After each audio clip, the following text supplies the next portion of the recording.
এ মামা কাটিং তো হয়েছে, এখন একটা কাজ করো, এই জায়গা দিয়ে একটা ছাদ করে টান দিবে। কাটিং দিতাম হ্যাঁ? হ হ, এখান দিয়ে একটা টান দিবে, যাতে ছাদ করে টান দিবে, যাতে রকেট যায়, বুঝছো? আচ্ছা সমস্যা নেই, এগুলো আমি কত করছি, এটি কোনো ব্যাপারে না। ঠিক আছে বসো। ঠিক আছে, দাও, ঠিক আছে দাও। এদিক দিয়া? হ্যাঁ। আচ্ছা ঠিক আছে। কি হয়েছে? আরে মামা কি হয়েছে, মানে তুমি তো একদম সর্বনাশ করেছো মামা। আরে আমি কি হয়েছে, মিনিটে আমি কত কাজ করছি। আরে মামা তোমারে কইছি এনতে দাগ দিতে, তুমি তো কইছি। আর তুই তো বুঝে কইলে না, তুই কইলে দিতাম টান, আমি কিন্তু টান মারি দিছি। আরে তুমি যাও, বেন্টিস বেন্টিস লয়ে মামা যাও। আচ্ছা বইও আমি আনতে আছি। আরে মামা কি সর্বনাশটা করলে আমার।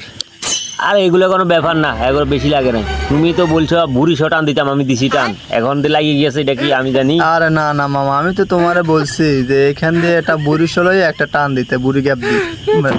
আর না, এগুলো সমস্যা বেশি কে যায় না, তুমি বলছো আমি দিছি, আর আমি কত করছি এসব কাজ, এগুলো কোনো ব্যাপার হইলো?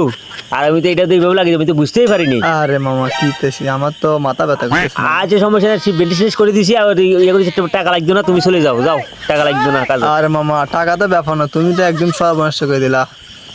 জীবনে কাটিং দিব না, কাটিং এর মায়ের বাপ।